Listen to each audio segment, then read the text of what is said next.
십자가 군기 하늘 높이 들고서 주의 군사 되어 용맹스럽게 찬송하며 나가세 나가세 나가세 주의 손만을 위하여 목숨까지도 바치고 싸움터로 나가세 원수들이 비록 강할지라도 주의 군기 붙잡고 주의 진리 위해 용기 다하여 분발하여 싸우세 나가세 나가세 주의 손만을 위하여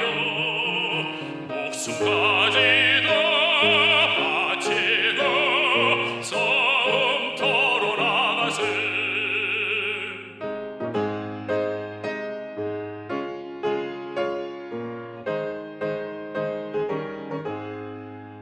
산과 들과 바다 가는 곳마다 주의 군기 날리며 반갑고도 기쁜 승리의 소식 온 세상에 전하세 나가세 나가세 주의 손만을 위하여 목숨까지도 바치고 싸움터로 나가세 원수들은 이미 예수의 손에 하나 없이 패하고 주의 군기만이 영광스럽게 온누리에 날리네 나가세 나가세 주의 손만을 위하여 목숨까지도 바치고 싸움터로 나가세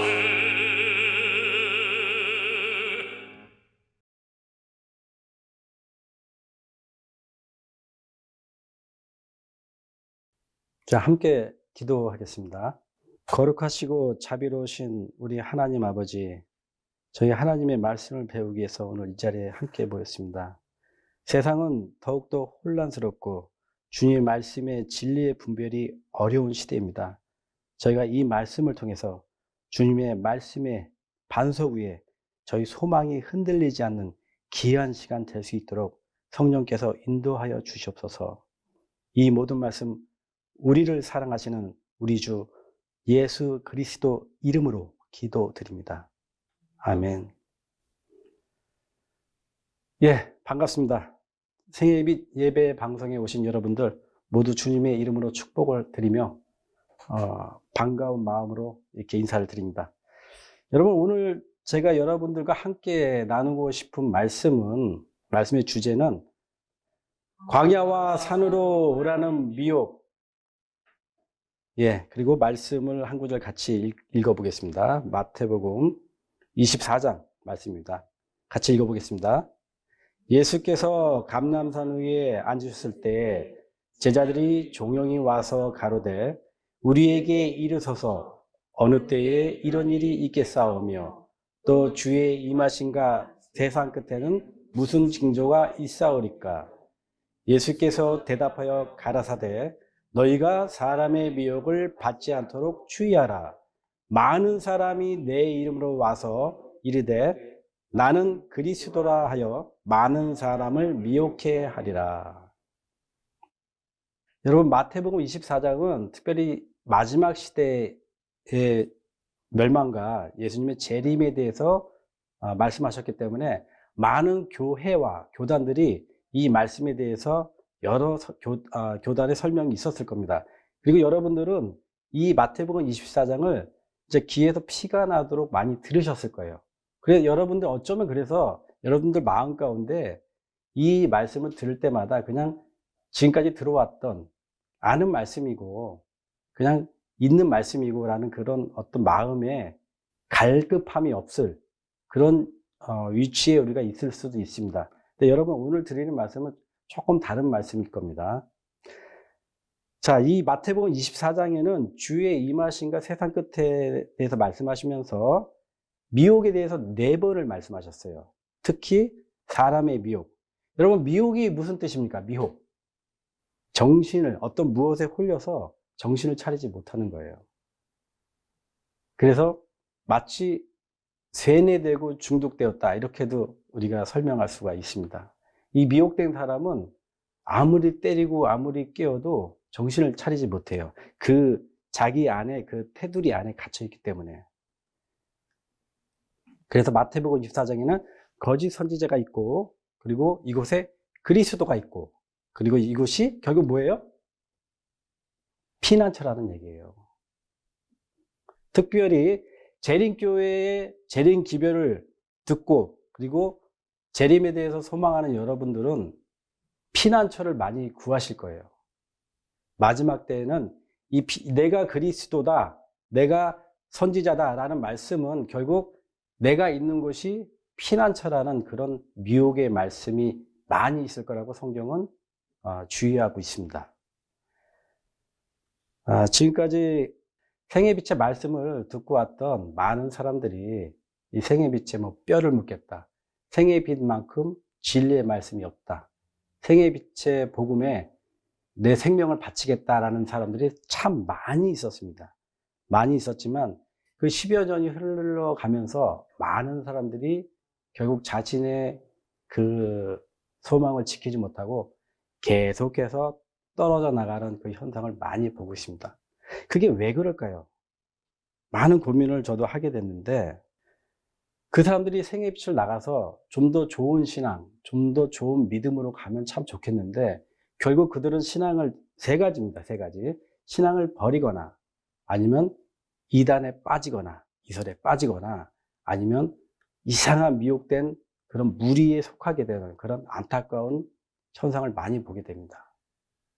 이 돌이킬 수 없는 그들의 모습을 보고, 어차피 이것은 성경에 기록된 말씀이고 또 영감의 글에 예언된 진리를 가진 복음을 전하는 교회의 모습이기도 합니다. 여러분들이 오늘 말씀을 들으면서 내 신앙이 어떠한 반석에 서 있고 어떠한 믿음에 있는지 한번 시험하고 확증하는 그런 시간이 됐으면 좋겠습니다. 여러분, 왜 미혹을 당하는가? 여러분 스스로의 어떤 그 미혹에 대한 말씀의 기준이 있는데, 제가 드리는 말씀은 여러분들에게 굉장히 공감이 될 것입니다. 왜 미혹을 당하는가? 첫 번째, 진리의 말씀에 서 있지가 않습니다. 많은 말씀을 많이 듣는데 그 자신의 믿음이 진리의 반석에 서 있지 않기 때문에 흔들리게 되는 것입니다. 항상, 성경에는 항상 배우나 진리의 말씀에 도달하지 못한다는 그런 말씀이 있습니다. 두 번째, 자기 욕심에 스스로 속게 되는 것입니다. 자기 욕심에. 근데 그 자기 욕심이 뭐냐면 거룩하고 의롭게 되고 싶은 마음. 잘 들으세요. 정말 이상합니다. 내가 부자가 되거나 내가 건강하거나 내가 명예가 있거나 이런 욕심이 아니라 거룩하고 의롭게 되고 싶은 마음, 그 마음 때문에 미혹이 되는 경우가 너무나 많습니다. 이건 참 이상한 일이죠. 그리스도인들은 거룩해지고 싶고 의롭게 되고 싶은 마음이 정상이에요. 그런데 이런 마음 때문에 오히려 미혹을 당한다는 그런 이상한 현상이 벌어지고 있습니다. 세 번째가, 여러분들도 공감하실 겁니다. 다가오는 환난에 대한 두려움. 이 3가지 때문에 여러분, 많은 사람들이 미혹에 당하고 있습니다. 자, 첫 번째, 왜 미혹을 당하는가의 주제, 진리의 말씀의 반석에 서 있지 않다. 이것은 곧 진리와 오류를 분별하지 못한다는 얘기입니다. 진리의 반석이 있기 때문에 무엇이 옳고 무엇이 그른지 그 분별하는 능력이 그들 스스로에게 없기 때문에 그렇습니다. 말씀 같이 읽겠습니다. 골로새서 1장. 이제는 그의 육체의 죽음으로 말미암아 화목케 하사 너희를 거룩하게 하고 흠없고 책망할 것이 없는 자로 그 앞에 세우고자 하셨으니, 만일 너희가 믿음에 거하고 터 위에 굳게 서서 너희의 들은 바 복음의 소망에서 흔들리지 아니하면 그리하리라. 계속해서 영감의 글에 만약 우리들이 하나님의 사물에 대하여 깊은 경험을 갖지 못하고 하나님의 말씀에 대하여 철저한 지식을 갖고 있지 못하다면 우리들은 원수 마귀와 오류와 궤변에 의해서 기만을 당하며 이는 저들이 진리와 오류를 식별하는 법을 배우지 못했기 때문이다. 자, 성경과 영감의 글의 교훈처럼 저희들이 하나님의 말씀에 철저한 지식을 갖지 못하고 그렇기 때문에 사단의 그 오류와 그 궤변에 의해서 속임을 당하고 멸망을 당할 것이라고 말씀하고 있습니다. 그 거짓된 교리들은 많은 사람들의 신앙 기초를, 왜냐하면 신앙의 기초가 없기 때문에 이것이 정말 그러한가라는 그런 미혹의 소리에 자기 자신이 넘어가게 됩니다. 그래서 결국은 진리와 오류를 식별하는 그 법을 배우지 못한 게 아니라 사실은 많은 우리 생애의 빛의 특징이 뭡니까? 교리에 대한 전쟁입니다. 수많은 교리들을 지금 배워왔고 우리가 서로 교제를 통해서 반석 위에 세워져 왔는데 결과적으로 시간이 흘리면서 보면은 가장 중요한 교리, 말씀의 진리가 그 마음에 새겨져 있지 않다는 것을 스스로 드러나게끔 되어 있습니다. 이것은 말세를 만난 우리에게 주는 교훈이며 하나님의 경고입니다. 자, 두 번째, 왜 미혹을 당하는가? 거룩하게 그리고 의롭게 되고 싶은 마음에 자기 욕심에 스스로 속게 되는 것입니다. 데살로니가 후서 2장 불의의 모든 속임으로 멸망하는 자들에게 이 말이니 이는 저희가 진리의 사랑을 받지 아니하며 구원함을 얻지 못함이니라. 이러므로 하나님이 유혹을 저희 가운데 역사하게 하사 거짓 것을 믿게 하심은 진리를 믿지 않고 불의를 좋아하는 모든 자로 심판을 받게 하려 하심이라. 하나님께서 그 사람들에게 미혹을 당한 사람들에게 사랑을 안 주신 게 아니에요. 그런데 하나님께서 결국 그들이 구원을 왜 못 얻느냐? 그 사랑을 받기를 싫어하는 거예요. 그럼 하나님께서 그 사람을 어떻게 할 수가 없는 거예요. 결국 어떻게 돼요? 그 상실한 마음대로 그냥 내버려 두시는 거예요. 그것은 그 사람의 성령의 은혜가 끝났다는 것을 말씀하고 계시는 겁니다. 영감의 글에 이제 교회는 두려움 가운데 빠졌다. 투옥과 불과 검은 이에 비하면 훨씬 더 큰 축복이었다. 어떤 그리스도인은 굳게 서서 전혀 타협할 수 없다고 엄명하였다. 그러나 다른 사람들은 자기 신앙을 얼마를 양보하기도 하고, 자, 다 한 게 아닙니다.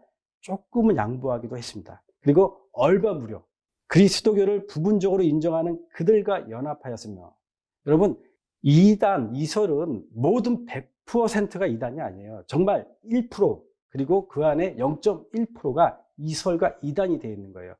그래서 이 이단은 진리의 나무에 붙어있는 기생충이라고 영감의 글은 표현하고 있습니다. 그 깨끗한 물에 안 보이는 독 한 방울 넣었을 때 그것을 분별할 수 있는 사람이 어디 있겠습니까? 먹어봐야 알죠. 그럼 먹으면 뱉어야 되는데 그걸 삼켜버립니다. 그럼 죽는 것입니다. 잘 들어보세요. 그들과 연합하였으며 이렇게 해야만 그들을 온전한 회개로 인도할 수 있다고 주장하였다. 자, 그들이 주장하고 연합하는데 뭘 얘기해요? 그들이 온전한 회개. 여러분, 우리가 정말 우리 마음속에 회개의 이 숙제는 참 어려운 겁니다. 각자의 처한 환경과 믿음과 신앙의 상태가 있기 때문에 과연 우리는 어떻게 온전한 회개를 할 수만 있는가? 그런 회개에 대한 걱정과 두려움이 있는데 이들이 뭐라고 얘기해요? 온전한 회개로 인도할 수 있다고 주장하였다. 자, 그러면 그런 내가 의롭고 거룩하게 되고 싶은 사람이 어떻게 되겠습니까? 마음이 그쪽으로 가죠. 이때야말로 그리스도에 충성된 제자들에게는 심각한 고민의 시간이었다. 이건 맞는 말이에요. 나는 회개가 부족해. 나는 의롭게 되고 싶어. 근데 말씀이 부족해. 그런데 온전한 회개로 할 수 있다니까 자기 마음에 이것이 하나님의 인도라고 생각하는 거죠. 자기의 기도의 응답이라고 생각하고. 그런데 어떻게 됩니까? 그리스도교라 하는 허울 좋은 외투를 입은 사단이 교회 안에 들어와 신자들의 신앙을 타락시키고 저의 마음을 진리로부터 떠나게 했다. 자, 사단은요, 인류 역사 6천년 동안 그 각 시대마다 사람들이 무엇을 추구하고 무엇을 소망하는지 압니다. 저희가 재림의 이 시대에 우리는 뭐예요? 온전한 회개를 다들 바라고 있어요. 그 틈을 비집고 사단이 들어와서 나는 너희에게 온전한 회개를 줄 수 있다라고 유혹을 하지만 그 유혹에 빠진 사람은 어떻게 됩니까? 결국 타락이 되고 진리로부터 떠나게 됐다는 것이 영감의 교훈입니다. 너무 이상하잖아요. 여러분들 잘 들으세요. 여러분들 지금 마음 가운데 온전한 회개를 원하고 있죠. 거룩하게 되고 싶죠. 의롭게 되고 싶죠. 여러분 오해하지 마세요. 교리가 진리고 이것이 말씀이기 때문에 그래서 영적 전쟁이 일어나는 겁니다. 교리가 진리이기 때문에 진리를 받아들이는 사람들은 온전한 회개로 하나님께서 우리를 인도해 주십니다.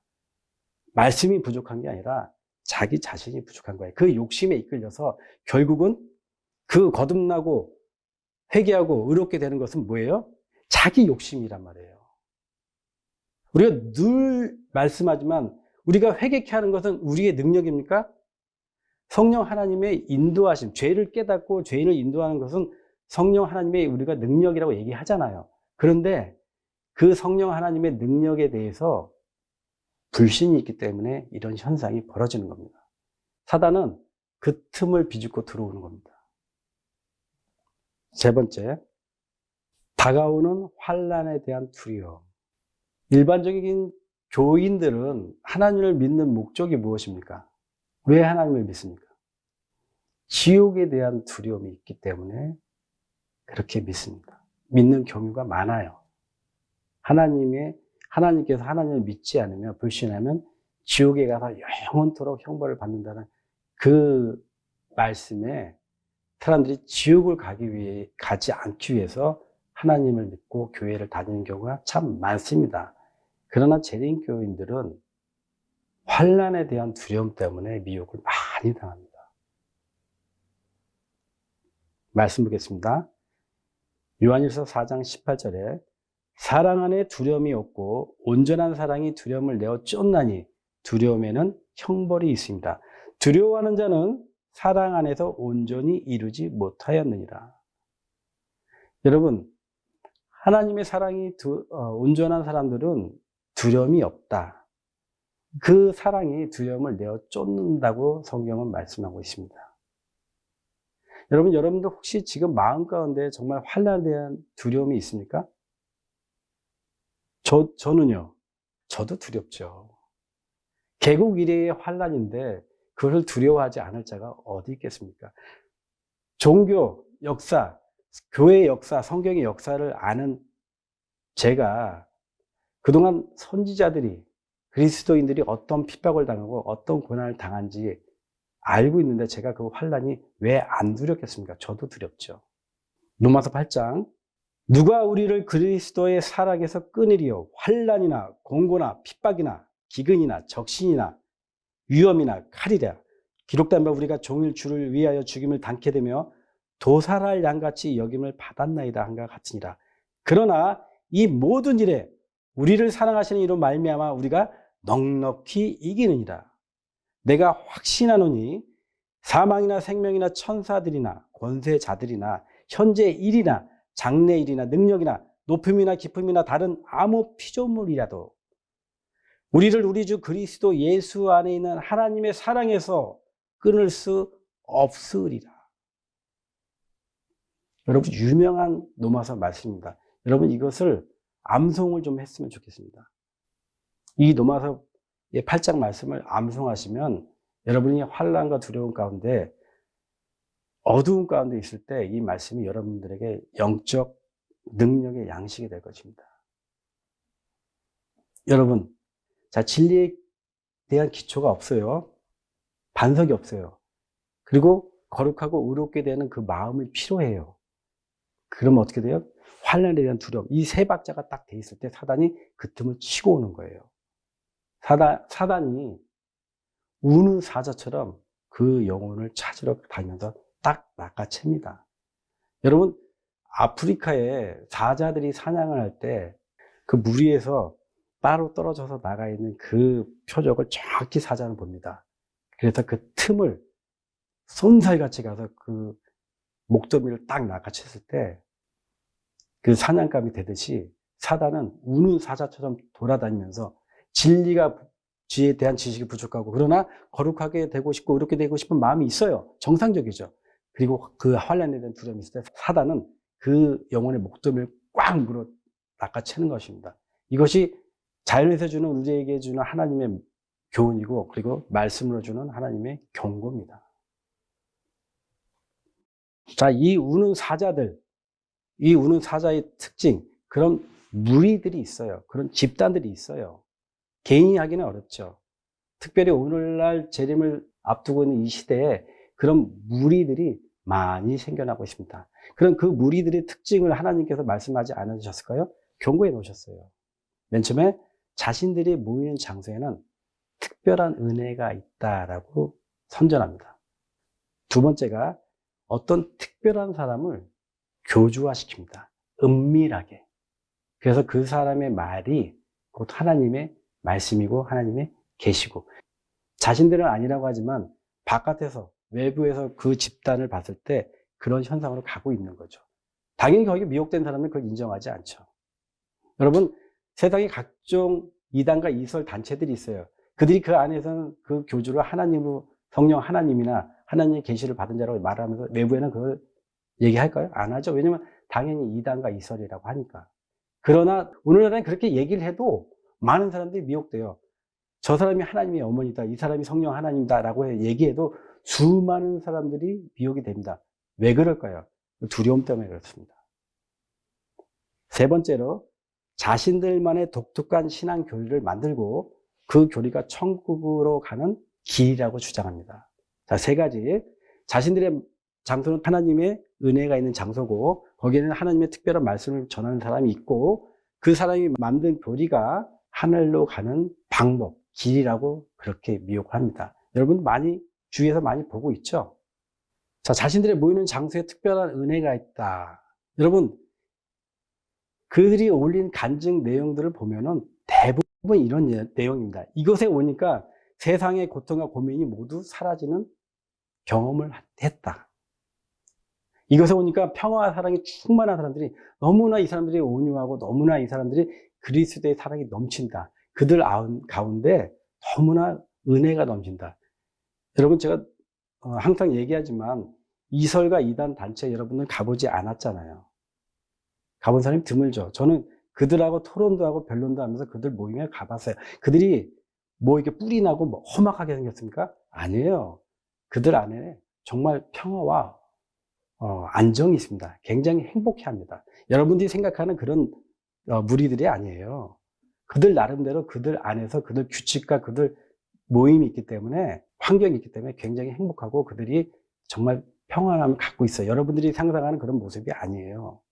그리고 이곳에 오니까 어떤 두통과 불면증과 그리고 병이 나았다라는 그런 경험을 또 얘기합니다. 그리고 세상에서는 죄를 이기기 힘들었는데 이곳에 오니까 그런 죄가 전혀 생각이 안 난다. 여러분 죄를 이기고 싶죠. 근데 이곳에 오니까 너무나 마음이 평안하고 그런 사람들이 많이 같이 있으니까 죄가 생각나지 않는다라고 이렇게 선전합니다. 여러분 이 세상에서 자기가 살고 있는 곳에서 죄를 이기지 못하는 자가 어떤 특정한 지역에 가서 죄를 이긴다? 이것이 말이 된 모순이 있죠. 우리가 일상생활에서 우리 신앙생활은요 일상적인 생활에서 죄를 이기고 죄를 극복하고 죄를 이기는 그 생활이 그게 믿음이에요. 근데 어떤 특별한 장소에 가야지만 그 죄를 이길 수 있다? 이건 자기 모순이에요. 그럼 그 사람은 어떻게 돼요? 그 곳에 가서 살아야죠, 결국에는. 그리고 그 사람들은 그곳에 오기를 원하고 거기 있다가 또 세상에 오면 뭐예요? 또 일상생활적으로 사람들과 부딪히고 일을 하게 되니까 또 번민과 고민에 빠지게 되잖아요. 옛날에 그 성철 스님이라고 하시는 분이 10년 동안 그 산에서 혼자 그 돌을 닦으셨어요. 사람도 안 만나고. 근데 그분이 10년 만에 사람을 처음 보고 나서 하신 말씀이 내가 사람을 보니까 또 죄를 짓는다라고 이렇게 말씀하셨습니다. 이거는 여러분 굉장히 의미가 있어요. 우리는 10년 동안 사람을 안 만나고 그 산속 동굴에서 돌을 닦은 경험이 없잖아요. 근데 이 성철 스님은 그 경험을 하고 나서 사람을 보니까 내가 사람을 보니까 또 죄를 짓는다 이렇게 말씀하셨어요. 그러니까 기자는 무슨 말인지 모르죠. 아니 이렇게 거룩하고 의롭고 고귀하신 분이 나를 보면 죄를 짓는다? 이게 무슨 말일까? 그분은 이해를 못하죠. 근데 저희는 그 말씀을 이해를 하잖아요. 여러분 사람과 사람 사이에서 살면서 고민하고 번민하지 않는 사람이 어디 있습니까? 그것은 예수님도 그렇게 우리가 동일하게 하셨습니다. 여러분 우리가 간증을 할 때는 굉장히 조심하셔야 됩니다. 그러나 많은 이단과 이설 단체들이 잘 하는 게 뭐냐면 간증입니다. 우리 생애의 빛에서도 간증을 한 때가 있었어요. 저는 그거에 대해서 굉장히 위험성을 얘기했는데 그 간증한 사람들이 여러분 생애의 빛에 남아 있을까요? 다 떠났습니다. 여러분 간증은 잘 들으세요. 간증은 그 사람이 하나님과의 그 관계에 있을 때 최고조에 있는 상태예요. 무슨 말씀인지 알겠죠? 내가 일상생활에서 생활을 하는데 하나님과 나의 관계가 응답되었을 때 그 최고조의 관계가 있을 때 그 간증이 나오는 거예요. 자, 그러면 이 사람이 신앙생활이 하나님과 항상 최고조에 있나요? 아니에요. 실제적으로는 그 사람의 신앙생활은 그냥 보통적인 관계예요. 그 최고조의 관계만 거기에 집중하다 보니까, 그리고 말씀을 듣는 사람들이 뭐예요? 아, 나도 저런 사람처럼 되고 싶다. 나도 저런 경험을 하고 싶다라고 그것을 추구하다가 결국엔 다 망하는 거예요. 그런 간증들을 한 사람들이 결국에는 어떻게 되세요? 사실 이 간증은 하나님과 나의 조용한 교제 속에서 말씀을 통해서 나를 인도해 주시는 거죠. 그런 간증들이 근데 사람들에게 눈으로 보이고 귀로 듣고 경험하기 때문에 그 답답한 마음을 그 사람들에게 시원함을 주죠. 그래서 많은 간증들이 그런 이단과 이설 단체에서 간증들이 많이 나오게 되는 거예요. 혹하죠. 목마르고 배고픈데 그런 간증들은 자기 육신의 양식이 되기 때문에 거기에 혹하게 되죠.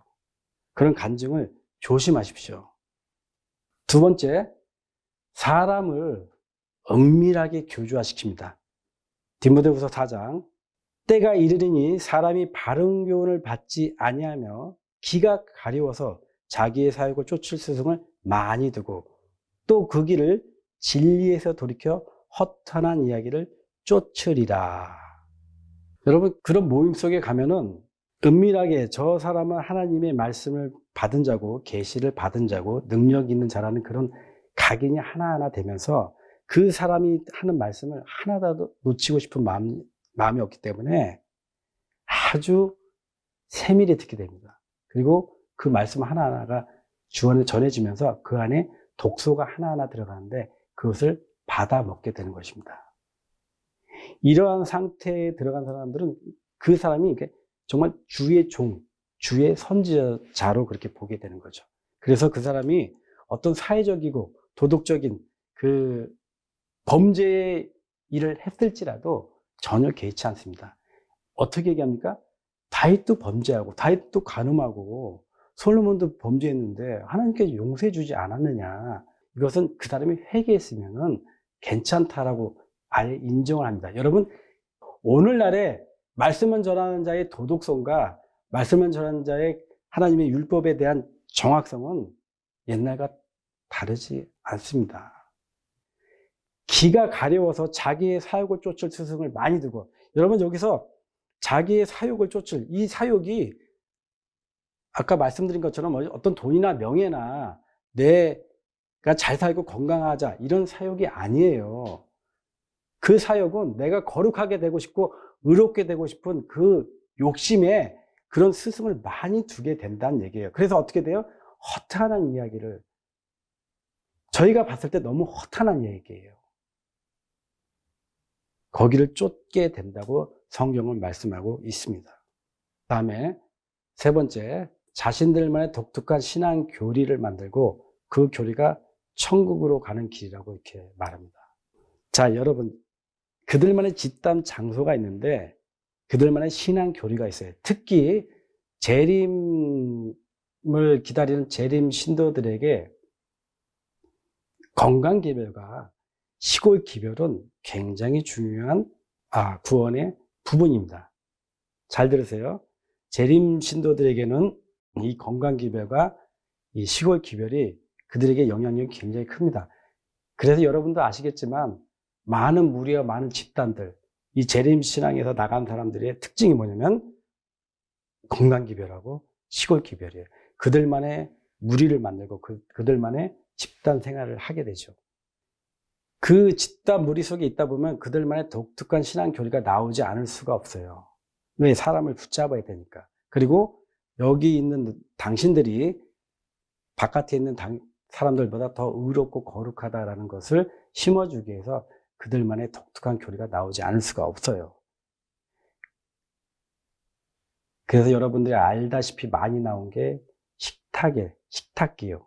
건강기별, 음식기별이에요. 여러분 민수기에 11장에 이런 말씀이 있습니다. 우리가 애굽에 있을 때에는 값없이 생선과 오이와 수박과 부추와 파와 마늘들을 먹는 것이 생각이 나거늘.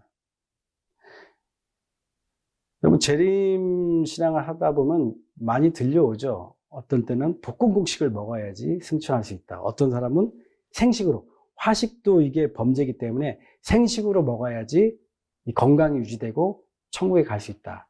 어떤 사람은 말린 음식, 어떤 사람은 밀가루를 끊어야 된다. 여러 가지 말이 많이 나옵니다. 왜? 건강한 육체가 있어야지 건전한 영혼이 있어야 된다라고 믿기 때문에 그들이 그렇습니다.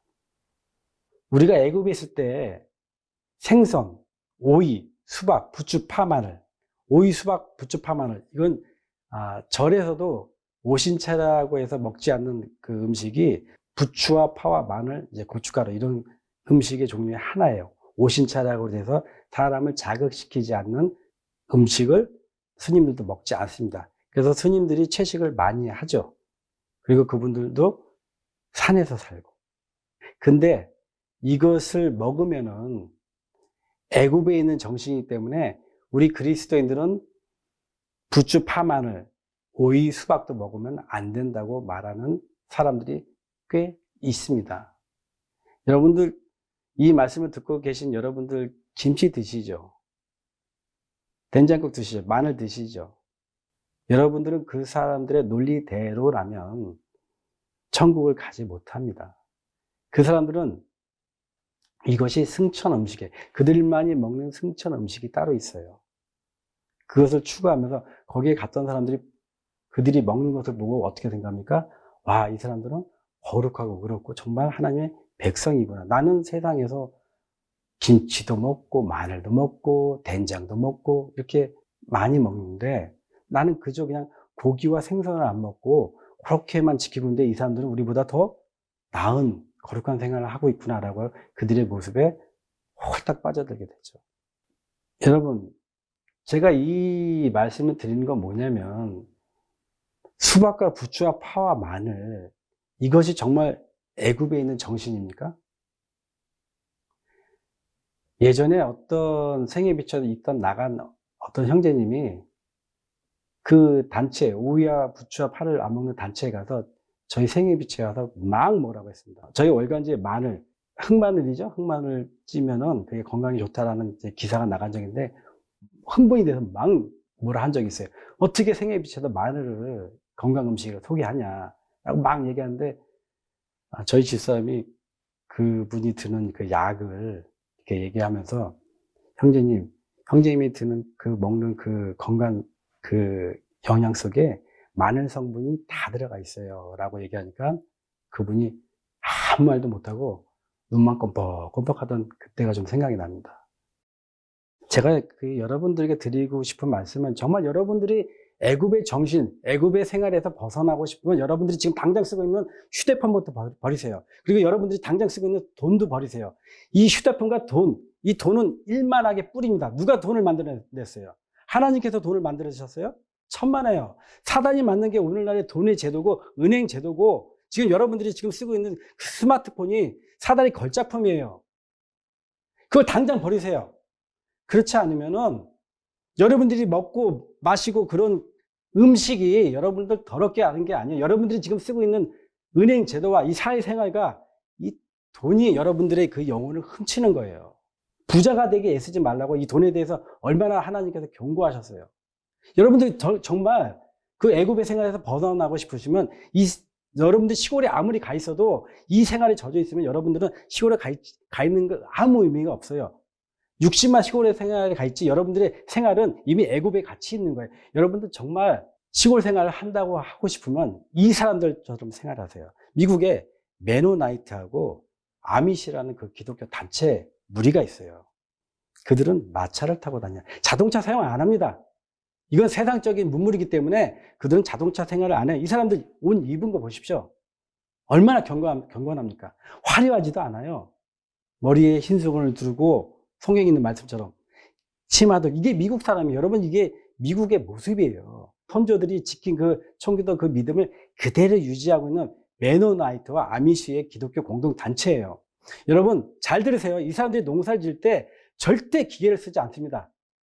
그들은 아직까지도 말을 이용해서 농사를 짓고 있어요.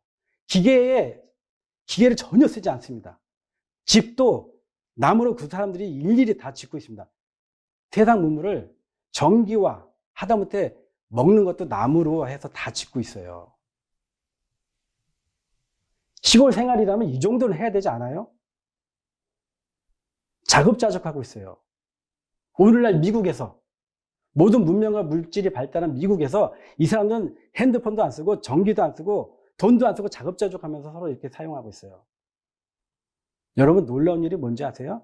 이 사람들은 범죄를 당해도 신고를 안 합니다. 왜요? 하나님께서 용서하라고 했잖아요. 그래서 이 사람들은 도둑질을 당하고 하다못해 강도를 당해도 신고를 하지 않아요. 그냥 넘어갑니다.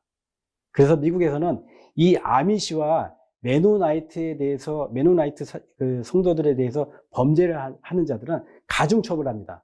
왜? 이들이 신고를 하지 않는 것을 알고 범죄를 했기 때문에 그 죄가 악이 더 악하다고 해서 범죄에 가중처벌합니다.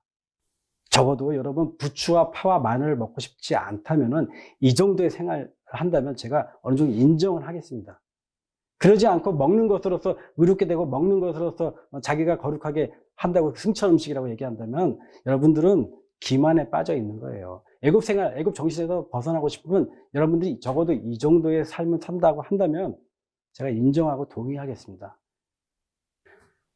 얼마나 많은 사람들이 잘못된 생각과 잘못된 그 교리에 빠져 있는지 참 답답합니다.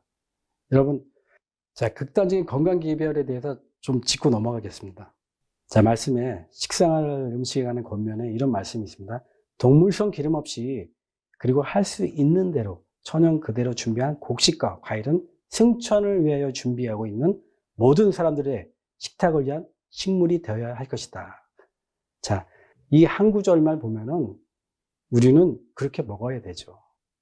이 한 구절만 똑 따서 그들에게 주입을 시키는 거예요. 여러분, 이 말씀을 듣고 계신 여러분, 제발 여러분 건강기별 책 좀 한 번이라도 습독하고 한 번이라도 좀 읽어보세요. 남들이 듣는 얘기를 듣지 말고 자신이 이 영감에게서 왜 건강기별을 주셨는지, 이것을 왜 우리에게 말씀을 하셨는지 그것을 한 번이라도 정독하고 숙독을 해보세요. 그러면 이 사람들이 뭐가 틀리고 무엇이 잘못됐는지 그렇게 알 수가 있어요. 한 번이라도 읽어보셨어요?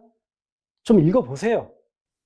환희여사께서는 콩이나 우유를 드시지 못하셨어요. 왜냐하면 그걸 먹으면 몸에 이상이 생기니까. 나는 콩을 먹지 못한다. 그래서 왜냐하면 그것들은 나에게 해롭기 때문이다. 그러나 이러한 이유도 아무도 콩을 먹어서는 안 된다고 말한다는 것은 우스운 일이 될 것이다. 내가 콩을 먹으니까 이상이 생겨요. 아, 이것은 몸에 이상이 있다. 그러니까 너도 먹지 말고 너도 먹지 말고. 왜? 주의 종이니까. 내가 주의 종인데 내가 이걸 먹어보니까 이거 이상이 있다. 그러니까 먹지 마라. 이게 교리가 되는 거예요. 그러나 뭐라고 돼 있어요?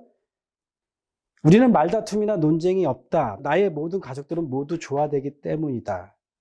왜냐하면 나는 그들이 먹을 것과 먹지 않은 것을 지시하지 않았기 때문이다.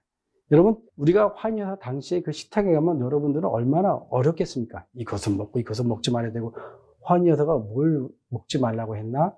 보게 되죠. 그분이 뭘 드시나 이렇게 보게 되죠. 그러나 환희여사는 아무것도 지시하지 않았고 서로가 자유롭게 그 식탁에서 자유롭게 먹었다는 겁니다. 내가 음식을 구별하여 먹는 것은 좋습니다. 내가 음식을 구별하여 먹되 그것을 자기의 기준으로 삼아야 되지 남의 기준으로 삼지 마십시오. 우리는 환경과 그리고 내 건강 상태와 내 믿음의 장성함, 믿음의 분량이 다르기 때문에 제가 하나 예를 들어 볼게요. 영감의 글에는 우리가 병원에 가서 양약으로 된 약을 먹고 투약하는 것은 저주다라고 하는 말씀이 있습니다. 일반적으로 행해지고 있는 투약은 하나의 저주이다. 약품을 사용하지 않도록 교육하라. 약은 점점 더 적게 사용하고 위생적인 수단들에 더욱 의존하라. 그리하면 처녀는 하나님의 의원의 구실을 할 것이다. 만일 건강법칙을 잘 준수하기만 한다면 많은 사람들이 하나의 약을 쓰지 않도록 회복될 것이다. 약품은 거의 쓸 필요가 없을 것이다. 라고 영감의 글에 설명이 되어 있어요. 여러분, 그 재림 기별을 전하고 있는 많은 단체가 하는 그 센터가 뭐예요? 건강센터, 요양센터를 많이 운영하잖아요. 그렇죠. 그러면 제가 하나 묻겠습니다. 그 건강센터와 그 요양센터를 하는 그곳에서 병원에 이 사람들, 환자를 보내지 않을까요? 당연히 병원하고 협약이 돼 있어요. 그리고 병원에서 주는 약을 같이 치료를 병행합니다. 만약에 그렇지 않다면 거기서 나오세요. 거기는 사람을 죽이는 데예요. 여러분, 그 건강센터에서 그러면서 건강기별과 그 약을 병원에 다니면서 그 병원에서 치료하는 약을 점점 줄여나가죠. 줄여나가는데 결국 그들이 고치지 못한 경우에는 어떻게 돼요? 결국 병원에 가게 됩니다. 그리고 중요한 것은 그들이 그 건강센터나 그 요양센터에서 암이 났다라고 말한 사람들만 또 여기서 간증, 그런 기별들만 나오게 되죠. 그러나 여러분, 암에 걸려서 낫는 사람보다 죽는 사람이 더 많습니다. 그게 현실이에요. 건강센터나 그 요양센터 안 가도 이 세상에서도 암이 낫는 경우가 많이 있어요. 수술이 잘 돼서 낫는 경우도 많이 있고, 거기에 간다고 해서 100% 암이 낫지 않습니다. 근데 어떻게 돼요? 이 암에 걸린 사람들의 그 마음은 굉장히 연약해집니다. 근데 그런 마음을 가지고 그 신앙에다 이런 말을 더하면 그들이 어떤 환자들은 그런 한 가닥의 희망을 꼭 잡고 싶어 하죠. 그게, 환자들의 마음이에요. 근데 이 말씀을 가지고 하나의 교리를 만들면 잘 보세요. 약을 사용하는 것은 말씀에 대한 불순종이에요. 왜냐하면 약을 사용하지 않도록 교육하라고 했기 때문에 불순종이고, 두 번째, 그러므로 약을 사용하거나 먹는 것은 저주예요. 세 번째, 단순한 식사와 건강개혁이 모든 병을 고칠 수 있다라는 말에 세뇌가 돼서 어떻게 됩니까? 자신이 먹던 병원의 약도 단숨에 끊게 되고 그 병이 나을 수 있다는 희망이 부풀게 됩니다. 그 약도 전부 다 끊어버리게 되는 거예요. 그럼 여러분, 이 사람의 건강이 여러분 더 나아질까요? 약이 저주고 병원에 가는 것이 그게 말씀드린 불순종이라는 하나의 교리가 되는 거죠. 얼마나 무서운 일입니까, 이게. 그럼 하인 여사가 이렇게, 하인 여사는 여러분, 하인 여사께서 병원에 가서 진단을 안 받으셨어요? 받았어요. 그리고 병원에 대해서 주는 치료도 받으셨어요. 다른 글을 볼게요. 주 예수님을 알므로 기도로서 그분을 병실에 들어오게 하시는 초청하는 것이 그리스도인 의사의 특권이다. 위험한 수술을 하기 전에 의사는 위대한 의사이신 예수님의 도움을 구해야 한다. 하나님께서는 이러한 시련을 통하여 환자를 안전하게 지켜주실 수 있다는 것과 그분께서 고통의 시간 동안 내내 당신을 의뢰하는 사람들에게 분명한 피난처가 되신다는 것을 환자에게 확신시켜 주도록 하라.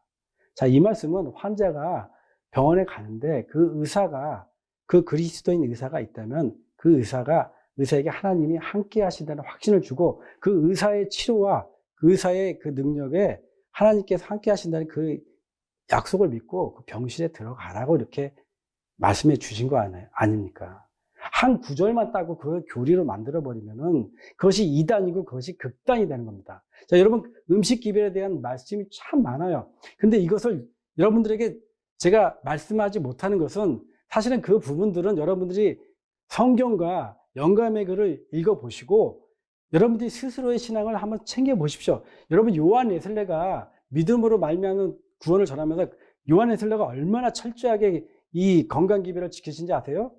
자신이 먹는 여러 가지 음식들이 하나님의 구약에 대한 말씀과 맞지 않기 때문에 그런 철저하게 건강개혁을 철저히 지키신 분이에요. 그리스도인들은 당연히 성경을 보게 되면, 여러분 일반 사람들이 개신교에 다닐 때 믿음이 올바로 온 사람들은 어떻게 돼요? 술과 담배를 끊게 되죠. 그거는 너무나 자연스러운 것이에요. 누가 끊지 말라고 해도 이 말씀을 보면은 술과 담배를 먹는 것이 하나님께 대한 불순종이고 하나님께 대한 죄이기 때문에 저절로 누가 끊지 말라고 해도 저절로 끊게 되는 거예요. 그건 초보적인 신앙이죠. 그러나 이 믿음이 장성한 신앙이 되면은 하나님께서 하지 말라는 것이 결국 그것이 부담이 되고 그것이 어려운 거 아니라 그것이 하나님께서 저를 사랑하시는 그 사랑의 마음으로 주셨다는 것을 받아들이게 되면서 내가 율법적이고 내가 이걸 꼭 지켜야 되겠다는 마음이 아니라 순종하는 마음으로 그것을 자연스럽게 지키게 되는 것이 이 건강기별이에요. 건강기별에 대해서 극단으로 행하는 사람들이 많다. 그들은 이만큼의 분량에 대한 바로 이러한 질의 음식물을 먹어야 하면, 음식을 먹는데 많이도 먹으면 안 됩니다. 소식해야 되고 적게 먹어야 됩니다. 많이도 차리면 안 돼요. 2가지나 3가지로 한정시켜야 한다고 한다. 조금만 먹어라, 2-3가지만 먹어라. 그거는 사실 우리에게 해당되지만, 여러분 저 아프리카나 가난한 나라에서 이렇게 먹으라고 여러분 말할 수 있겠습니까? 2-3가지만 먹고 적게 먹어라, 이렇게 말할 수 있을까요? 여러분, 그분들은 배부름이란 단어가 없어요. 그곳에 가서 여러분 건강기업을 그렇게 전할 겁니까? 먹을 것이 없어요. 배불러 본 적이 없어요. 여러분, 말씀을 적용하고 말씀을 할 때 우리가 좀 생각을 하고 그렇게 받아들이세요. 그렇게 하라고 성경도 돼 있고 영감의 글도 그렇게 돼 있어요. 여러분, 배고파 본 적 있으세요? 배고파 본 적도 없으면서 이 사람들한테 이렇게 먹고 저렇게 먹고 이게 얘기가 됩니까? 한 형제가 있는데 형이, 그 대여섯 살 된 형이 도시락을 먹지 않아요. 왜 먹지 않냐니까 집에 가면 동생이 아픈데 그 동생을 위해서 먹지 않는 거예요. 그 동생한테 주려고. 그 마음을 여러분 아세요? 건강기별을 그렇게 함부로 남용하지 말고 오용하지 마세요. 너무 안타깝습니다. 그들은 단지 몇 가지만 자기나 자기 가족들 앞에 차려놓도록 허락한다.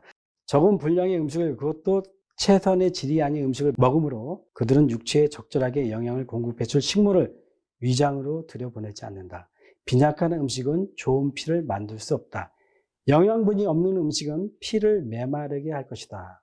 여러분, 우리가 육신에 먹는 음식도 잘못되면은 영양분이 없기 때문에 우리의 영적인 양식도 편식하거나 편협하게 먹으면 우리의 영혼을 메마르게 할 것입니다. 이 극단에 대한, 음식에 대한 극단이 재림교회 역사상 얼마나 많이 있고 지금도 있어 왔습니까? 이렇게 건강개혁에 대한 잘못된 설교를 듣고 그것이 진리라고 추정하게 되는 일들이 앞으로 점점점 많아지게 될 것입니다. 그것이 성경과 영감의 글에서 말씀하시는 극단주의입니다. 음식 기별, 건강 개혁에 대한 그 극단은 점점점 많아지게 될 것입니다. 그 이유가 성경과 영감의 글에 교훈이 되어 있습니다.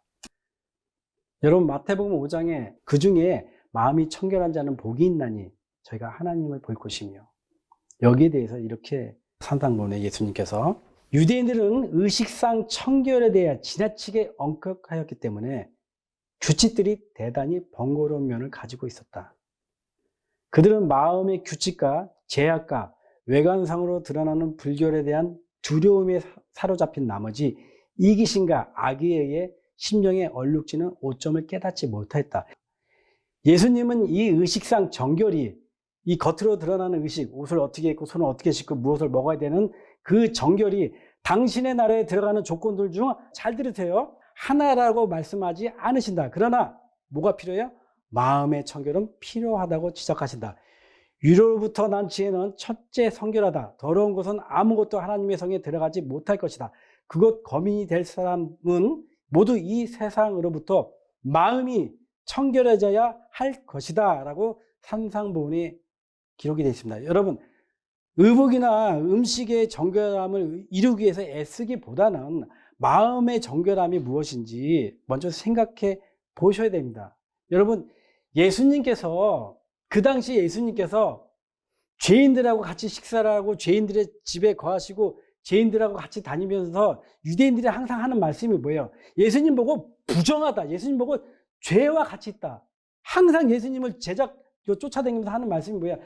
저 예수는 부정하고 저 예수는 더럽다. 저 예수는 불결하다. 그렇게 예수님을 지적하고 예수님을 책망했어요. 그 잘못된 교리에, 잘못된 건강기별과 잘못된 그 음식 기별에 들어간다는 특징이 뭐야? 저 사람들은 저걸 먹는다. 저 사람은 고춧가루를 먹는다. 저 사람들은 마늘을 먹는다. 저 사람들은 손을 씻지 않는다. 저 사람들은 옷을 저렇게 입는다. 똑같습니다. 또 쫓아다니면서 하는 얘기가 불결하다 얘기예요. 얼마나 똑같습니까? 마지막 때가 어떻게 될까요? 그들이 예수님과 했던 그 예수님을 지적하고 예수님을 불결하다고 했던 그 모양 그대로 마귀의 바알세불의 자식이다라고까지 아예 그렇게 저주를 하지 않았습니까? 여러분, 그렇게 하지 마세요. 저는 음식 기별 자체를 여러분 잘못됐다고 얘기하는 것이 아닙니다. 음식 기별 자체가 그것이 구원이고 그것이 승천 음식이라고 하는 그 자체가 잘못됐다는 걸 여러분들에게 말씀드리는 것입니다. 그래서 이런 모임에 갔다 온 사람들이 어떻게 돼요? 오자마자 하는 얘기가 뭐예요? 된장국을 먹는 그 형제 자매들 앞에서 나는 된장국을 끊지 못했다. 나는 마늘을 먹고 있다. 집에 가서 고춧가루하고 그걸 다 치고 있어요. 이렇게 된 사람들이 저희 모임에 같이 할 수 있을까요? 절대 못합니다. 왜? 우리가 부정하게 보이기 때문에 그래요. 우리가 더러워 보이는 겁니다. 그 사람들 눈에는. 그래서 결국은 할 수가 없어요. 여러분, 이게 얼마나 심했냐면요. 사도 베드로가 이방인하고 같이 먹는데 베드로가 얼마나 그 두려움 가운데 그 이방인들과 같이 먹고 있었어요. 불안한 거예요. 하나님께서 같이 먹으라고 했는데 이방인들하고 같이 먹는 자체가 사도인 베드로조차도 두렵고 이게 죄라고 생각한 거예요. 그러니까는 유대인들이 온다고 하니까 어떻게 돼요? 도망가 버렸잖아요.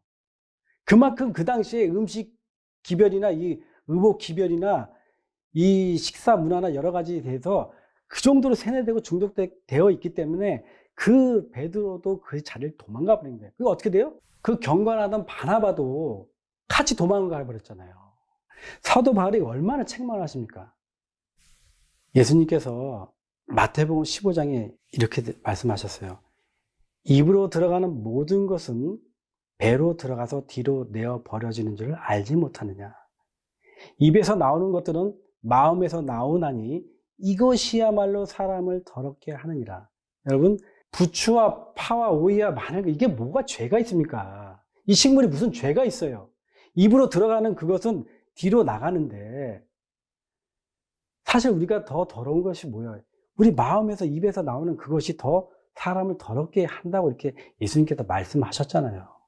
여러분, 에덴 동산에서 아담과 하와가 먹는 것으로 시험을 당했고 예수님께서 강해에서 먹는 것으로 시험을 당했어요. 마지막 때 하나님의 백성들이 먹는 것으로 시험을 당하는 것이 맞아요. 그런데 여러분들이 알아야 될 것은 말씀에 대한 반석의 기초가 없으면은 그 먹는 시험에 넘어갑니다. 아담과 하와가 먹는 것에 넘어갔습니까? 아니에요. 말씀에 대한 신뢰가 없기 때문에 결국 먹는 시험에 넘어간 거예요. 예수님께서 광야에서 먹을 것에 대한 시험을 예수님께서는 배고픔에 40일을 굶으셨어요. 배고픔에 대한 그 갈망이 없었어요? 갈망이 있었어요. 근데 예수님께서는 어떻게? 말씀으로, 기록된 말씀으로 이기셨잖아요. 마지막 14만 4천의 그 백성들도 먹을 것에 대한 시험이 반드시 옵니다. 근데 말씀에 대한 반석이 없는 사람들은, 후보자들은 그 시험에 다 넘어갈 겁니다. 그 음식에 대한 시험은 내가 지금 지키고 먹고 내가 행하는 그 시험 때문에 오는 게 아니라 마음의, 말씀의 시험이 올 겁니다. 그래서 그 반석이 부족하면은 지금은 그렇게 여러분들이 의롭고 거룩하고 경건하게 보이던 자들이 다 그 시험에 넘어가게 될 것입니다. 그것이 성경과 영감의 글에 기록된 경고의 말씀입니다. 여러분, 제가 신앙생활 해오면서 누가 어떻게 많은 교회들이 거듭나는 방법, 구원받는 방법, 이런 사람들이 구원받았다, 이런 사람들이 성령을 받았다라고 그런 설교를 많이 합니다. 구원받는 길, 천국 가는 방법, 영화롭게 사는 방법, 성화에 사는 방법, 그 방법을 많이 얘기합니다. 저희도 물론 그런 강의가 나가죠. 그러나 제가 저 사람이 구원받았다, 저 사람이 거듭났다라는 말을 하지 못합니다. 왜요? 그 사람이 처음과 끝을 제가 알지 못하기 때문에 단지 추측을 하고 저 사람이 하나님의 말씀을 받은 성도구나, 의로움을 경험했던 사람이구나 라고 우리가 짐작하고 생각할 뿐이지 구원받았다, 거듭났다라는 말을 하지 못합니다. 그러나 30년을 신앙생활을 해오면서 제가 최근에 제 마음속에 깨달은 그 믿음이 하나 있는 게 뭐냐면, 저 사람이 거듭나지 못했다는 것은 확실하게 말씀을 드릴 수가 있습니다. 저 사람이 믿음으로 의롭다함을 칭함을 받지 못했다라는 것은 제가 확실히 말씀을 드릴 수가 있어요. 사실 이런 말씀을 드리면서 교회 성도들이 있잖아요. 근데 이것을 얘기하면 저 사람에게 상처가 됩니다. 상처가 되고 어떻게 되면 제가 그 사람을 판단하는 판단자가 될 수가 있어요. 그러나 예수님께서는 그 사람에 대해서 거듭났나 거듭나지 않았나에 대해서 말씀을 하기보다는 많은 비유를 들어서 그 사람의 그 신적, 영적 상태를 깨닫게 해주셨죠. 그리고 죄에 대해서는 정확히 책망하셨어요. 그리고 따라오라고 또 말씀하셨고. 그런데 제가 여러분께 드릴 말씀은, 여러분 이 사진 속에 귤이 있습니다. 여러분 귤을 드신다면은 어떤 귤을 드시겠습니까? 그리고 여러분은 여러분의 가족과 여러분들의 성도들에게 어떤 귤을 주시겠습니까? 당연히 이 썩은 귤은 안 먹겠죠. 그 썩은 귤은 갖다 버리겠죠. 말씀 읽겠습니다. 요한복음 10장 27절. 내 양은 내 음성을 들으며 나는 그들을 알며 그들은 나를 따르느니라. 욥기 34장에 입이 음식물의 맛을 분별한 같이 귀가 말을 분별하나니. 여기 두 가지 예가 나옵니다. 예수님께서 내 양은 내 음성을 들으며 나는 그들을 알며 그들은 나를 따르느니라. 자, 예수님의 그 양들은 목자의 음성만 듣고 따라갑니다. 그죠? 당연하죠. 목자가 부르지 않으면, 여러분 가끔 TV를 보시면은 다른 목자나 다른 개들이 와서 양을 치면 양들이 움직이지 않아요, 목자가. 근데 그 목자가 오는 발걸음만 들어도 그 양들이 그걸 쫙 가요. 참 신기하죠. 그 목자가 가는 대로 그 양들이 쫓아가는 것을 종종 많이 보셨을 겁니다. 근데 개 중엔 말 안 듣는 양들도 있어요. 그때 이제 개들이 가서 그 양들을 몰아오죠. 그러나 어쨌든 따라가잖아요. 그리고 여기서 중요한 것은 입이 음식물의 맛을 분별한 같이 귀가 맛을 분별하나니. 아까 말씀에 읽었죠? 귀가 가려워서 자기 사욕을 쫓을 스승을 많이 두고, 귀가 가려워요. 그러니까 자기가 자기가 원하는 말씀만 쫓아가는 그 스승을 많이 두는데, 여러분 만약 누군가가 여러분들 앞에서 저 썩은 귤을 먹고 있다면 여러분들은 어떻게 하실 거예요? 먹으라고 그냥 가만 놔둘 거예요? 먹지 못하게 하죠. 그리고 설명하죠. 이것은 곰팡이가 이 안에는 썩었다. 이게 파란 게 먹는 게 아니라 먹으면 죽는다. 그리고 이 귤을 까면 어떻게 돼요? 썩은 냄새가 확 나잖아요. 그리고 자, 눈으로 보고 냄새를 맡고 그래도 부정을 해요. 근데 먹어요. 먹으면 이 혀가 그것을 받아들이나요? 당장 뱉어버리죠. 여러분 밥을 먹다가 머리카락이 하나 있잖아요. 근데 그것을 이 혀가 정확히 뱉어냅니다.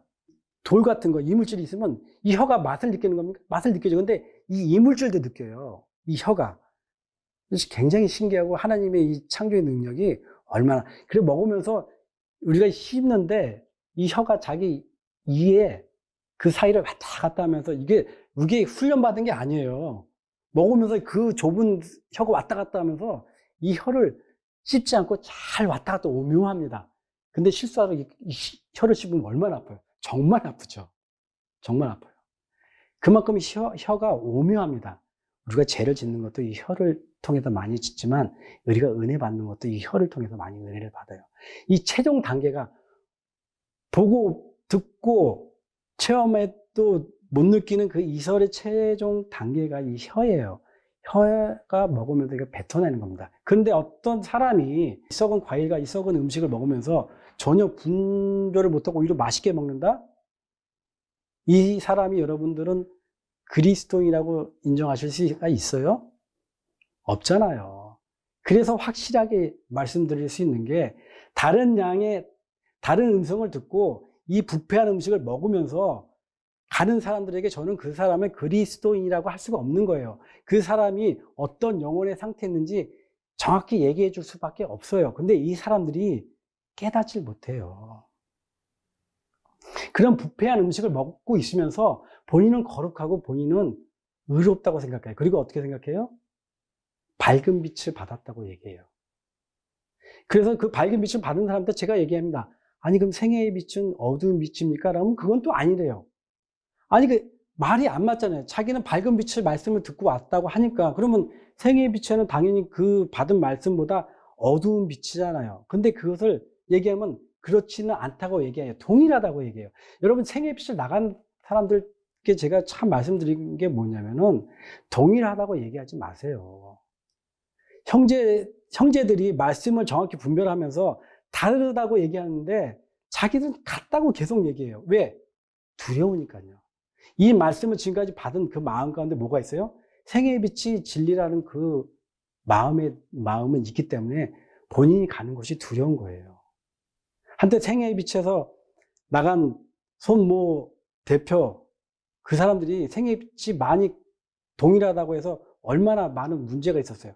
이 안에 있는 사람도 아니 손모 대표가 가르치는 게 생애의 빛과 뭐가 다르냐 그런 의문을 제기한 사람들이 많이 있었어요. 일일이 설명해줘도 못 알아. 왜? 신앙이 초보적인 신앙이 있고 장성한 신앙이 있잖아요. 그래서 그 사람들을 인도하기 참 힘들었는데 결국 손모 대표가 멜기세덱은 쌤이라고 하면서 그때 이제 확실히 드러났죠. 그래서 근데 그 사람들 마음속에 저희가 전하는 이 생애의 빛 말씀이 동의는 했어요. 근데 그게 마음에 믿어지지가 않았던 거예요. 그냥 다른 부분이 있구나라고 생각해서 지금까지 온 결과가 이렇게 미혹된 교리에 그들이 나가게 된 것입니다. 그것이 반석이 됐으면 결코 나가지 않죠. 여러분, 미혹이라는 것을 잘 생각해 보세요. 그 미혹의 단체에서 그리스도 인성이 중요하지 않다라고 얘기를 해서 그 말씀을 듣는 형제한테 그 얘기를 했어요. 형제님, 그리스도 인성이 참 중요하죠? 맞대요. 그리스도의 성육신은 참 중요합니다. 근데 어떤 무리에서 그리스도 인성이 중요하지 않다고 얘기합니다. 그러니까 이 형제가 뭐라고 얘기하냐면, 그렇게 말하면 안 되죠. 그것은 잘못된 겁니다. 얘기를 합니다. 자, 근데 그래서 형제님이 갔던 그 무리에서 그렇게 얘기를 합니다. 라고 하니까 그 형제가 좀 고심을 하죠. 자기가 틀렸다고 얘기를 했으니까, 잘못됐다고 얘기했으니까. 마치 그 부자 청년 예수님께 내가 뭘 하면 구원을 받겠습니까? 얘기하니까 네가 가진 것을 모든 가난한 사람에게 나눠주고 나를 따라와라 했을 때 그 고민처럼 저는 참 그 생각이 들었어요. 근데 그 형제가 뭐라고 얘기하냐면 그것은 깊은 뜻이 있어서 그렇다라고 변명을 합니다. 여러분, 제가 십자가의 은혜가 중요하지 않습니다 라고 말하면 저는 이단이에요. 이설자예요. 근데 옆에 있던 형제가 다른 사람들한테 저 형제가 말한 거는 깊은 뜻이 있어서 말하는 겁니다 라고 하면은 그 자체도 잘못된 거예요. 십자가의 은혜가 왜 중요하지 않습니까? 예? 그리스도의 인성은 십자가의 은혜고 성육신이고 구원이에요. 세처천서 기별이에요. 그것이 왜 중요하지 않아요? 깊은 뜻이 있어요? 무슨 깊은 뜻이 있어요? 십자가의 은혜가 중요하지 않다고 얘기를 하는데 거기에 무슨 깊은 뜻이 있습니까? 그건 진리예요. 절대 진리. 그렇게 미혹된 사람들은 변명하고 변호를 하게 됩니다. 그동안 신앙생활 해오면서 이설에 대해서 분별해주고 무엇이 틀렸는가 알려주고 했던, 그래서 참 신뢰하고 있고 생애의 빛이 이렇게 버틸 수가 있다던 사람들이 그 몇 번의 강의를 듣고 와서, 물론 좀 듣는 사람도 있겠죠. 들어와서 형제들이 얘기하고 그것이 무엇이 잘못됐는가를 분별해주는 그 말을 전부 다 무시하게 됩니다. 그것이 미혹된 사람들의 특징입니다.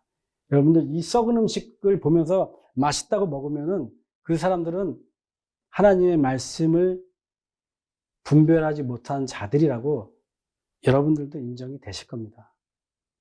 여러분, 입이 음식의 맛을 분별한 같이 귀가 맛을 분별하지 못한다면은 여러분 믿음을 시험하고 확증하시기 바랍니다. 그렇지 않으면 믿음에서 떨어지고 너희가 버리운 잔이라는 말씀이 성경의 교훈이 응하게 될 것입니다.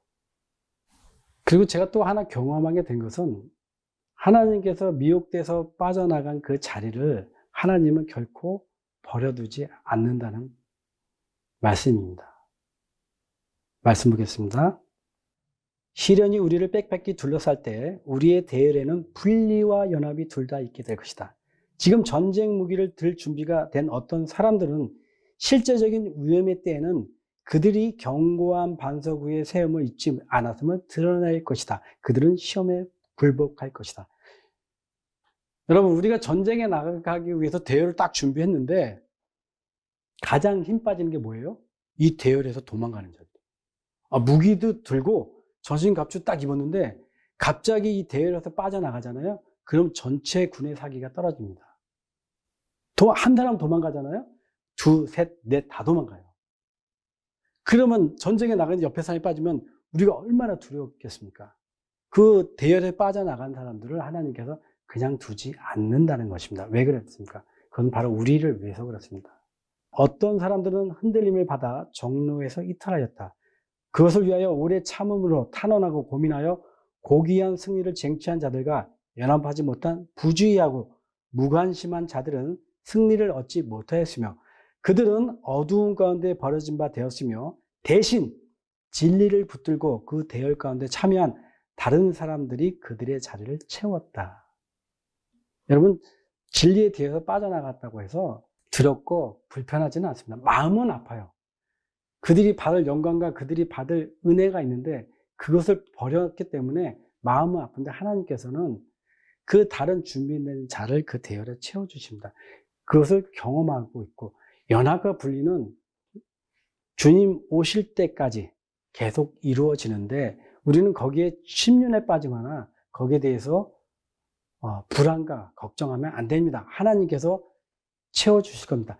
우리의 영적 눈을 밝혀주시면, 우리가 비록 혼자가 됐거나 우리가 비록 두세 사람의 증이 있다 하더라도 우리의 영적 눈만 밝혀주면 우리 주위에 천군 천사들이 같이 하고 있다는 그 영적 눈을 본다면 얼마나 우리가 든든하겠습니까? 근데 여러분, 말씀에 의지하면 그 영적으로 보이는 영적 천사를 보지 않더라도 이 말씀이 천만 천사보다 더 큰 능력이 있습니까? 없습니까? 있어요, 없어요? 말씀이 이 천만 천사의 그 능력보다 이 말씀 한 구절이 하나님의 능력입니다. 하나님이 우리와 함께 계시는데, 임마누엘 하나님이 함께 계신데 내가 혼자 있던 그것이 무엇이 두렵겠습니까? 부족함이 없어요. 두려움이 없어요. 거룩함에, 의로움에 두려움이 없어요. 여러분, 제가 거룩하고 의롭고 완전합니까? 아닙니다. 저도 아까 서두에 말씀드렸듯이 저도 환난이 두렵고 저도 저의 의로움과 저의 거룩함이 부족합니다. 제 믿음은 부족하지만, 제 믿음은 연약하고 흔들리지만 저를 찾고 계시는 예수님의 그 믿음과 예수님에 대한 언약이 불변하기 때문에 저는 그 언약을 보고 가는 겁니다. 제 믿음을 보고 가는 게 아니라, 제 거룩함과 제 의로움을 보고 가는 게 아니라 예수님께서 지켜주시고 인도하게 주시겠다는 그 언약의 불변을 보고 제가 그걸 보고 나가는 겁니다. 그게 믿음입니다, 여러분. 여러분, 말씀을 의지하고 기록된 말씀대로 순종하시기 바랍니다.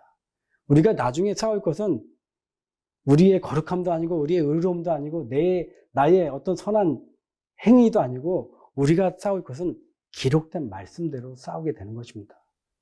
성령의 검, 곧 하나님의 말씀입니다.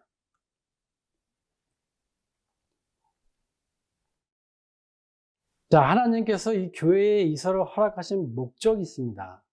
목적이. 그리고 이 이설에 대한 교리의 영적 전쟁은 점점점 더 거세지게 우리에게 다가올 것입니다. 증언에 이렇게 말씀되어 있습니다. 하나님께서는 당신의 백성을 일으키실 것이다. 만일 다른 수단들이 실패하면 이설이 그들 가운데 생기고 그것이 그들을 키질하여 결을 곡식으로부터 분리시킬 것이다. 지금이 어느 때예요? 하나님의 백성이, 참 백성이 일어날 때예요. 자, 사단이 예수님의 재림에 앞서서 사단도 자신의 군사와 백성을 준비시키면 하나님도 준비시키셔야죠. 그때가, 만일 지금이 재림의 때가 맞다면 하나님께서는 당신의 백성을 일으키실 것인데 다른 수단들이 전부 다 실패해 왔어요. 말씀을 주고 영감의 길을 주고 올바른 교회를 주고 목회자를 줬지만 그것이 다 세상과 타협이 되면서 실패했어요. 그런데 그렇게 되면 마지막으로 하나님께서 이설을 그들 가운데 생기고 그것이 그들을, 잘 들으세요, 키질하여 결을 곡식으로부터 분리시킬 것이다. 제가 알곡과 쭉정이와 가라지에 대해서 강의를 한 적이 있습니다. 거기서 추수는 몇 번 있어요? 2번 있다고 그랬죠. 세상에서 하는 추수와 정한마당, 교회에서 하는 추수가 있어요. 알곡과 가라지는 세상에서, 가라지는 뭐예요? 사단이 심어놓은 이설과 이단 집단들이에요. 그것은 논에 가서 보시면 알겠지만 마지막 추수 때는 가라지하고 벼가 확실히 구분이 됩니다. 벼는 고개가 숙여 있고 가라지는 뻣뻣하거든요. 그래서 저게 가라지구나, 눈으로 보면 전부 다 알 수 있어요. 그 추수는 세상에서 이루어지고, 자, 쭉정이와 곡식은 아무도 농부도 몰라요. 왜냐하면 생긴 게 똑같고 여물어지고 똑같거든요. 근데 그건 하나님만이 아시는 거예요. 알곡과 쭉정이는. 그래서 알곡과 쭉정이는 이 정한마당에서 키질을 통해서, 그 키질을 통해서 바람에 다 날려가잖아요. 말씀과, 그 바람은 말씀과 고난인데, 하나님께서 이설이 생기는 것은 알곡과 가라지를 분리하는 것이 아니라 쭉정이와 곡식을 분리한다, 이렇게 되어 있습니다. 근데 이것이 얼마나 성경적이고 얼마나 영감의 글적입니까? 근데 하나님께서 이설을 허락하시는 목적은 하나님의 백성을 일으키시는데, 첫 번째로 잠자고 있는 하나님의 백성을 깨우고자 함입니다. 여러분, 사실 우리가 이렇게 일상적으로 생활을 하다가 뭐 비슷하잖아요.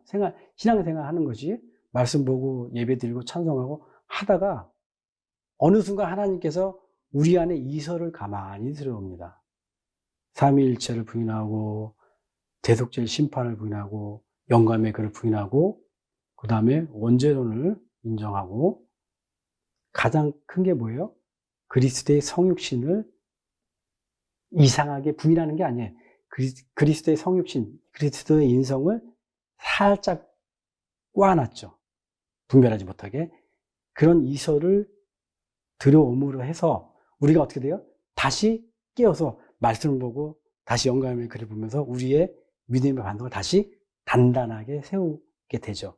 그래서 잠자는 하나님의 백성을 깨우고자 하는 것이 첫 번째 목적이고, 두 번째는 그래서 하나님의 백성을 진리의 기초로 단단히 세워서 뭘 준비합니까? 그냥 하나님께서 단단히 세우는 게 목적이 아니죠. 앞으로 다가올 사단과의 영적 투쟁을 위해서 하나님의 군사를 준비하는 거예요. 영적 전쟁을 위해서 준비하는 거죠. 그 다음에 교회의 알곡과 쭉정이를 분리하기 위함입니다. 왜냐하면 쭉정이가 여러분 같이 있으면 쭉정이가 어떻게 돼? 나중에 쭉정이가 곰팡이가 들어서 썩게 돼요. 그러면 알곡도 같이 죽게 돼요. 네 번째로, 오류에 빠져 있는 사람을 올바른 길로 인도하시려는 하나님께서 주시는 마지막 은혜의 시간입니다. 여러분, 우리가 얼마나 오랜 시간 동안 우리가 이성과 지성과 감성과 우리가 판단할 나이가 됐을 때 우리가 의에 대한 갈급함과 하나님께 대한 소망이 있어서 우리가 신앙생활을 시작하잖아요. 그것이 어떤 사람한테는 20년, 30년, 40년, 또 50년 이렇게 된 사람들이 많이 주위에 있지 않습니까? 그런데 그 백성이 따라오다가 잘못된 길로 빠져간다면 하나님께서 마음이 얼마나 애통해 하시고 얼마나 아프시겠습니까? 이스라엘 백성을 40년 동안 인도하시면서 그들의 의복과 신발이 낡지 않았으나 하나님께서 그들에 대해서 얼마나 애통해하고 얼마나 안타까워하셨습니까? 그들이 40년 동안 하나님께서 은혜를 주셨지만 하나님께서 말씀하십니다. 너희가 온전히 나를 숭배하고 나를 사랑한 적이 있느냐? 라고 오히려 말씀하십니다.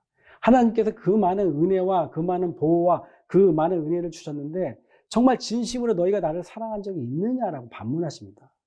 그래도 불쌍히 여기셔서 선지자들 보내고 말씀을 깨울 수 있게 하고 결국엔 예수님도 보내셨습니다.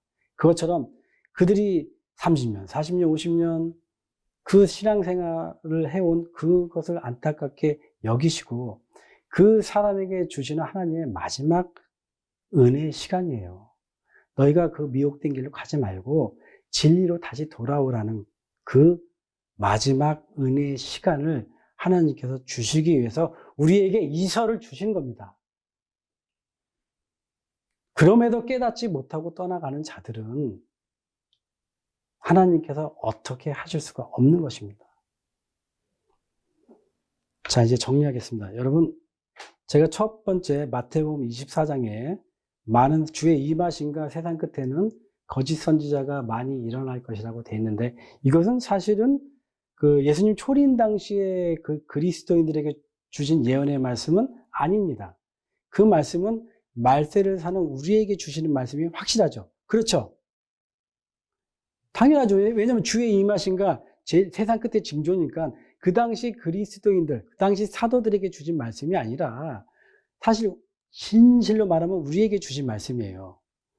근데 여기에 영감에게는 아주 우리가 깊이 생각해 볼 말씀이 있습니다. 이 제목이 뭐예요? 광야와 산에서 들려오는 미혹입니다. 마태복음 24장에 영감의 글에 이렇게 교훈이 되어 있습니다. 예루살렘의 멸망의 징조 중에 하나로 그리스도께서는 거짓 선지자가 많이 일어나 많은 사람을 미혹하겠다고 말씀하셨다. 과연 거짓 선지자들이 일어나 백성들을 속이며 많은 사람들을 인도하여 어디로 갔어요? 어디로 갔어요? 광야로 나갔어요. 자, 이번에 근데 다음 줄이 참 희한한 말씀이에요. 마술사들과 요술사들은 놀랄만한 능력을 보이며 백성들을 끌고 어디로 갔어요? 산인데 어떤 산? 한적한 산으로 나아갔다. 그러나 이 예언은 또한 어떻게 되어 있어요? 말세를 위하여 예언되었다. 아까 추수에도 두 가지 추수가 있다고 그랬죠. 가라지의 추수가 있고 쭉정의 추수가 있다고 그랬잖아요. 자, 거짓 선지자가 일어나서 이제 미혹을 하는데 두 가지 종류가 있습니다. 거짓 선지자들이 일어나서 누굴 속입니까? 백성을 속이는데 많은 사람들을 인도하여 광야로 나갔다. 자, 거짓 선지자들이 일어나는데 자, 많은 사람들이에요. 근데 이 거짓 선지자는 어디로 데리고 나갔어요? 광야로 나갔어요. 그런데 또 한편은 마술사들과 요술사들은 자, 어떤 놀랄만한 능력을 보이며 백성들 끌고 한적한 산으로 갔다. 두 종류가 나오죠. 거짓 선지자는 사람들을 인도해서 강요로 나가고 요술사와 마술사들은 말로 속입니까? 놀랄만한 능력을 보이면서 백성들을 끌고 한적한 산으로. 자, 두 종류의 사람이 앞으로 나올 겁니다. 거짓 선지자들은 일반적으로 우리가 알고 있는 말씀에 오류가 있고 말씀을 잘못 가르치는 기별자들이에요. 그들은 많은 사람들을 데리고 광야로 나갑니다. 왜 광야로 나갑니까? 광야로 왜 나갑니까? 광야는 뭐예요? 시험의 장소예요. 광야는 시험의 장소이기 때문에 우리는 이 거짓 선지자들, 거짓 오류를 전하는 자들과 같이 맞서서 진리의 영적 투쟁을 할 수가 있어요. 우리는 광야에 가서 전쟁하는 겁니다. 세상 광야에 가서 전쟁을 하는데 자, 마술사들과 요술사들은 강신술사들이에요. 여러분 잘 들으세요. 마술사들과 요술사들은 강신술사인데 이들은 능력을 보여요. 하늘에서 불이 떨어지는 능력도 보이고 사람이 상상하지 못할 그 능력, 강신술을 보이는데 백성들을 끌고 가요. 하나님의 백성은 일반 세상 사람들도 있고 그리고 하나님의 택한 백성이 있어요. 많은 사람들은 일반 세상적인 교회 다니는 사람들인데 이 사람들은 광야에 가서 영적 투쟁을 받게 되고 우리는 거기에서 전쟁에 참여되고 진리와 오리의 싸움에서 그들을 인도해 낼 것입니다. 그러나 강신술에 빠진 백성들은 싸움이 없는 한적한 산으로 갑니다. 이곳은 싸움이 없어요. 영적 전쟁이 없어요. 왜 그런지 아세요? 하나님께서는 강신술에 빠진 자들하고 영적 전쟁을 하기 원하지 않으십니다. 영감의 그래도 강신술에 빠진 자들하고 가까이 하지 말라. 왜? 너희도 미혹될까 조심하라. 그래서 하나님께서는 이 한적한 산, 강신술에 빠진 사람들은 하나님께서 왜? 이미 그들은 은혜의 성령이 떠난 자들이에요. 아무리 때리고 깨우고 소리쳐도 귀를 닫고 눈을 감아버렸기 때문에 왜? 강신들에 미혹됐기 때문에 이들에겐 은혜의 시간을 아무리 은혜스러운 말씀이 하다못해 죽은 자들이 일어나서 옛날 모세와 선지자들이 간다 할지라도 결코 깨어나지 못할 자들이기 때문에 하나님은 이들을 그냥 상실한 마음대로 그대로 두십니다. 그래서 이들에게는 이미 은혜의 시기가 끝난 자들이에요. 다시 제가 정리해 드릴게요. 마지막 대쟁투의 시대 때 광야로 나가는 하나님의 백성이 있고 강신술의 놀랄만한 능력을 인해서 속임을 받고 한적한 산으로 가는 자들이 있다. 그들은 마가복음 13장에 거짓 그리스도들과 거짓 선지자들이 일어나서 잘 들으세요. 거짓 그리스도들과 거짓 선지자들이 일어나서 이적과 기사를 행하여 할 수만 있으면 택하신 백성을 미혹해 하려 하리라. 자, 여기서 나왔어요, 말씀이. 택하신 백성이 누굽니까? 여러분들이 그렇게 자부하고 여러분들이 그렇게 믿음을 갖고 있는 선택된 백성, 말씀을 받은 백성, 영감의 길을 받은 백성, 재림 기별을 받은 백성, 하나님의 계명을 지키는 백성, 그 선택한 백성들을 뭘로? 이적과 기사를 향해서 미혹해 한다. 할 수만 있으면. 이 말씀이 영감의 글에 다시 마술사들과 요술사들이 놀랄 만한 능력, 이게 뭐예요? 이적과 기사 아닙니까? 그들을 한적한 산으로 이끌어 나간다고 되어 있습니다. 그것을 여러분 지금 제가 경험하고 있고 산으로 돌아오라, 산으로 와서 우리의 말씀을 들어라, 산으로 와서 우리와 같이 신앙생활을 하자, 산으로 들어와서 우리하고 거룩한 음식을 먹고 거룩한 떡을 떼자라는 그 미혹의 음성들이 지금 시작이 됐어요. 그래서 저는 이 말씀을 지금에서야 깨닫게 됐어요.